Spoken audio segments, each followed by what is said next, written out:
Na verdade, o movimento anarquista no Brasil, ele começa no final do século XIX a ter alguma visibilidade, já aparece em alguns jornais.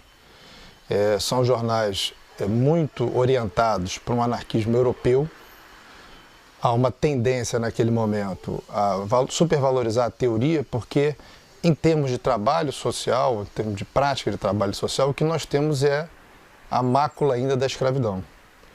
E essa relação com a escravidão, ela vai sendo assimilada muito paulatinamente pelos anarquistas, ou seja, até os anarquistas perceberem que a questão da mão de obra central no Brasil, apesar de já ter sido feita a abolição, era ainda, né, uma relação estreita com a escravidão, uma mão de obra negra ainda, muito pouco relacionada com aquela mão de obra europeia, até isso se perceber, até isso ser assimilado, né, por boa parte daqueles que se auto-intitulavam anarquistas, isso demorou um pouco.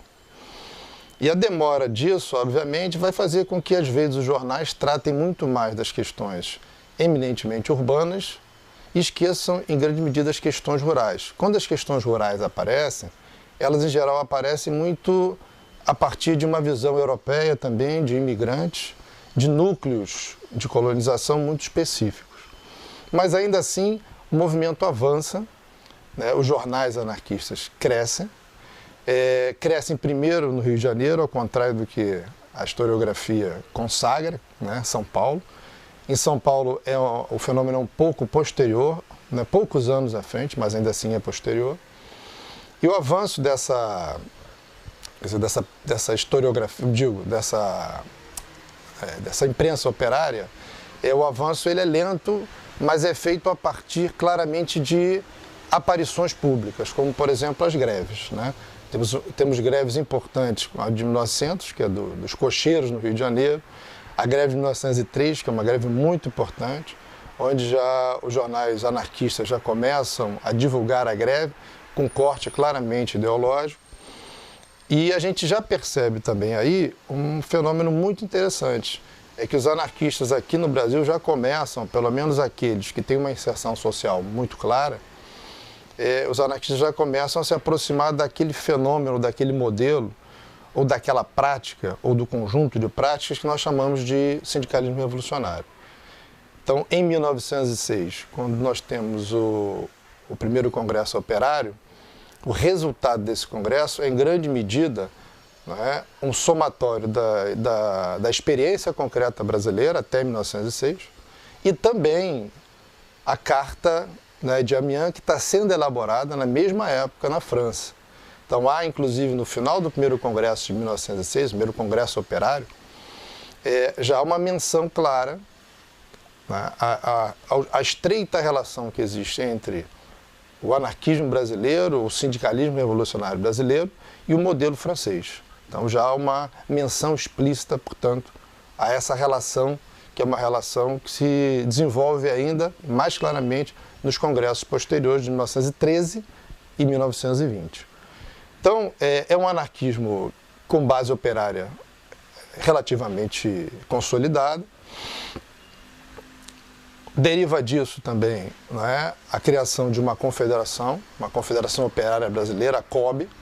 A deliberação para a criação da COB é de 1906, mas a COB só será de fato posta em prática em 1908, né? É um desenvolvimento de 1900 a 1908, um desenvolvimento importante, porque isso se faz dentro também de um contexto de muita repressão. Nós temos a lei de 1907, né? A lei contra, basicamente, imigrantes, mas não só, a chamada Lei Adolfo Gouro. E tudo isso faz com que o movimento tenha que se organizar muito rápido. Ele tem que se organizar para garantir a sua integridade. Porque o governo passa a atacar claramente o movimento, e aí eu chamo movimento operário, né, sob a bandeira do sindicalismo revolucionário, mas com uma inspiração anarquista. Então esse movimento tem que se organizar muito rapidamente, e a COB é um exemplo disso, né, é a materialização dessa organização. A COB ela vai ter também um veículo que vai divulgar toda a sua política e todas as greves que acontecem no período, que é a Voz do Trabalhador. É um veículo bastante importante, que tem uma vida regular durante os 2 ou 3 primeiros anos, depois mergulha também numa fase de proscrição, mas volta depois. Quer dizer, essa dificuldade ela pode ser acompanhada também pela ascendente repressão que existe ao movimento operário como um todo, especificamente o movimento ligado ao sindicalismo revolucionário. Portanto, o anarquismo tem, nesses primeiros anos, a primeira década, né, do século XX, ele tem uma vida muito ligada aos sindicatos, e não só aos sindicatos. Existe também uma cultura, vamos dizer assim, uma cultura que a gente pode dizer que é uma erudição classista que o anarquismo cria, que aí vão ter muitos livros, folhetos, novelas, peças de teatro. Já começam os projetos de escolas vinculadas à perspectiva libertária. E aí eu falo libertária porque eu estou incluindo também o sindicalismo revolucionário como fenômeno histórico, como uma forma de expressão da ideologia integrada à classe trabalhadora, portanto. E esses elementos, todos eles, digamos assim, acabam por produzir esse fenômeno histórico que é o anarquismo no Brasil, né? É um fenômeno que avança para as décadas seguintes. Como eu falei, nós temos um congresso em 1913, que é um congresso que responde a um congresso de 1912 organizado pelo próprio governo, chamado pelos anarquistas de Congresso Pelego, né? Ou seja, desqualificado em grande medida pelos anarquistas como um congresso pelego, ou seja, um congresso que é reformista, que quer uma adequação do trabalho ao capital, etc, etc. E o Congresso de 1913 é, em grande medida, uma resposta também a essa conjuntura, onde o governo já tem algumas políticas para a classe trabalhadora. E essas políticas, obviamente, vão na direção de uma tentativa de docilizar, tornar mais dócil essa classe trabalhadora e integrá-la ao regime estruturado já, não é, da relação capital-trabalho que já está existindo no Brasil, com algumas formalizações nesse momento. O empresariado brasileiro nessa época também já está buscando a sua organização, já existem formas de organização do empresariado, formas nacionais, se bem que o elemento mais claro dessas formas está, né, o elemento está presente no Centro-Sul, mas isso já existe no Brasil, né, como um projeto, como uma proposta, e os anarquistas também sofrem com isso, né? E em 1920, já no terceiro Congresso Operário, já existe, por parte dos anarquistas, uma política consolidada. E aí, quando eu falo por parte dos anarquistas, estou me referindo não apenas a anarquistas no estrito senso, aqueles que adotaram a ideologia anarquista formalmente. Eu estou me referindo também a outras pessoas, outros indivíduos, né, que militam, que atuam no movimento sindical, dentro desse campo ampliado chamado sindicalismo revolucionário, e que por atuarem nesse campo mais ampliado, não são exatamente militantes anarquistas, mas acabam fazendo a política, né, ou engrossando a lógica da política libertária para os sindicatos. Então, em 1920 já existe uma base razoável, é uma base que, após a Revolução Russa, cresceu muito. A partir de 1917, 1919 é uma tentativa dos anarquistas em criarem um partido comunista de orientação libertária. À frente desse processo, né, dessa tentativa, dessa iniciativa, nós temos principalmente José Oiticica, que era um militante anarquista muito importante, bastante conhecido.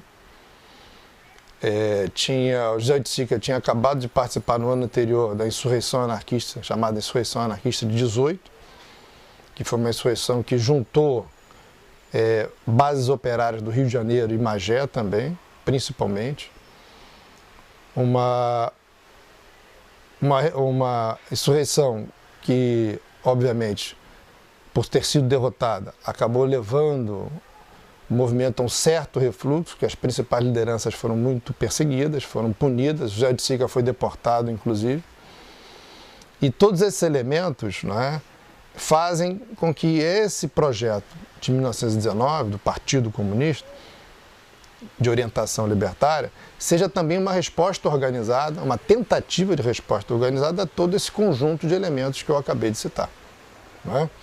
Então, em 20, o Congresso Operário, ele é um Congresso Operário que acontece sob uma bandeira nova, uma tentativa também de organizar politicamente os anarquistas, não só na base social, que é o sindicato, mas também numa esfera política formal, que seria esse Partido Comunista de 1919.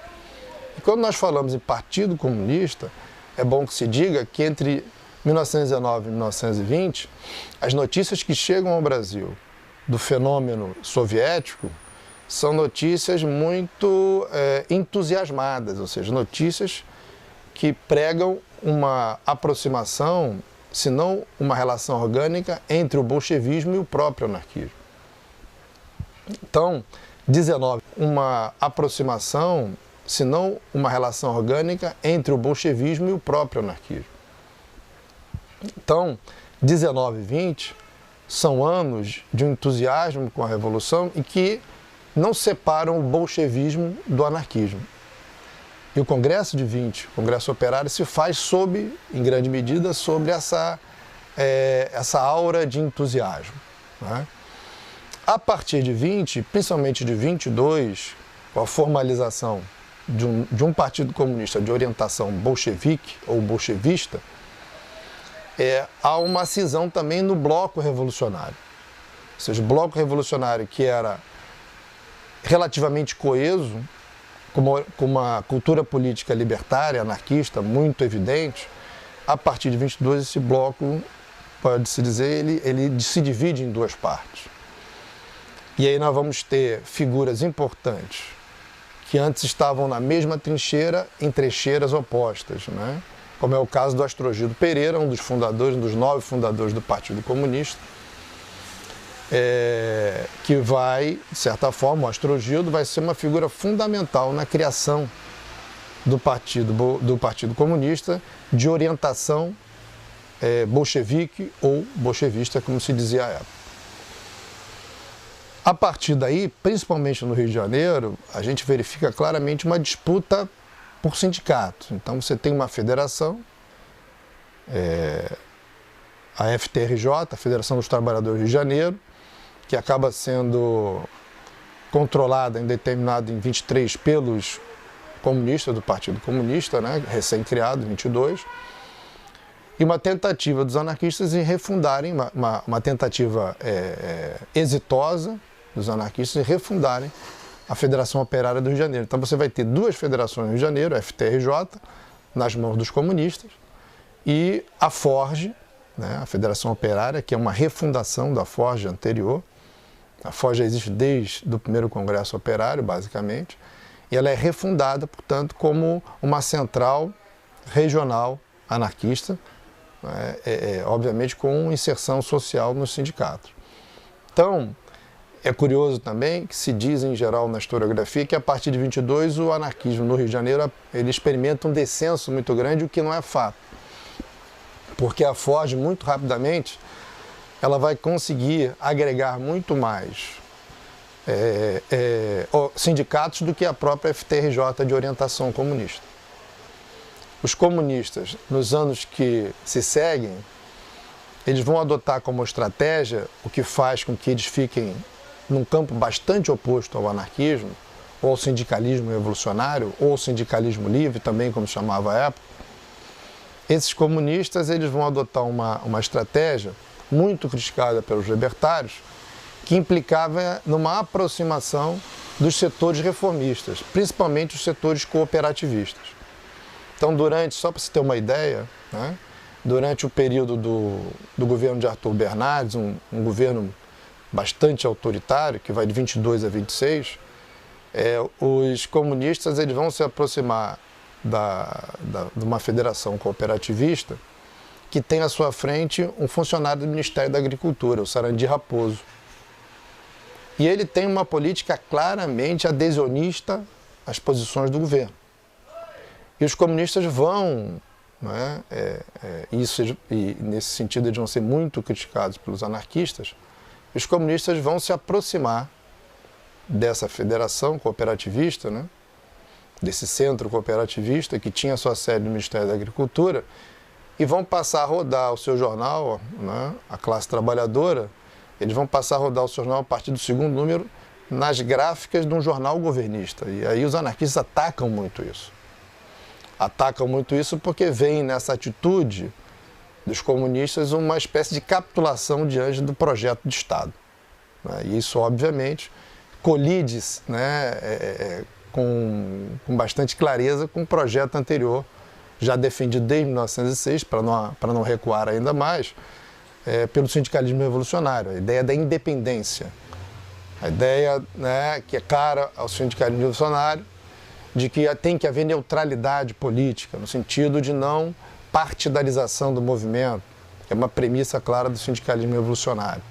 Então isso colidia e, obviamente, essa colisão fez com que o fosso entre um projeto e outro se ampliasse, se aprofundasse e se ampliasse. Durante o governo Bernardes, há uma repressão muito dura a todos os movimentos, aí, tanto ao comunista quanto ao anarquista, mas os anarquistas, isso os próprios comunistas admitem, isso aparece depois nos jornais comunistas a partir de 1926, os anarquistas sofrem mais essa repressão, e uma evidência disso é o próprio fenômeno da Clevelândia, uma área de deportação no extremo norte do Brasil, né? Na época era parte do estado do Pará, né? Hoje Amapá, e boa parte desses militantes é deportada para lá, boa parte desses militantes anarquistas, né, é deportada para a Clevelândia, fronteira com a Guiana Francesa, divisa lá com o Rio Oiapoque, na realidade. Muitos morrem, outros conseguem escapar, mas a Clevelândia ela serve como uma espécie de paroxismo da repressão na época. Ela é uma representação, né, bastante dramática do que foi essa repressão no período Bernardes, a ponto de a Clevelândia, em 27, com o fim da censura à imprensa, ela praticamente nos 3 primeiros meses de 1927, ela ocupar as primeiras páginas de quase todos os jornais, tanto governistas quanto jornais de oposição. Ou seja, a Clevelândia se transformou num trauma nacional. E a partir de 27, então, os anarquistas no Rio de Janeiro vão perdendo muito terreno. Em parte porque avança no governo Washington Luiz um projeto cada vez mais claro de incorporação da classe trabalhadora, né, ao próprio tecido social urbano. Isso já está evidente, inclusive, no próprio governo do Bernardes. No governo do Bernardes, ele próprio cria um conselho, né, um Conselho Nacional do Trabalho, então isso já aparece no governo do Bernardes. Quer dizer, o Bernardes reprime por um lado e tenta incorporar a classe operária por um outro lado. Isso já aparece. No governo do Washington Luiz, esse processo ele não diminui a sua velocidade, ou seja, a dinâmica dele se mantém. A partir, digamos, de 29, e com o avanço de todo o processo que vai dar na Revolução de 30, né, nós vamos ter também um novo paradigma incorporado ao Estado, que é o paradigma, né, de um sindicalismo corporativista ou corporativo. Aí nós vamos ter a fundação, depois da chamada Revolução de 30, lida pelos anarquistas como um golpe, né? Nós vamos ter, então, a criação do Ministério do Trabalho, Indústria e Comércio. Quer dizer, esse nome Indústria e Comércio, ele não vem como mero elemento retórico da política, é uma tentativa clara de acabar com, né, o dissenso entre capital e trabalho. Você botar no mesmo ministério Indústria e Comércio, né, e trabalho, obviamente, é uma tentativa de harmonização dessas 3 esferas. E os anarquistas denunciam isso.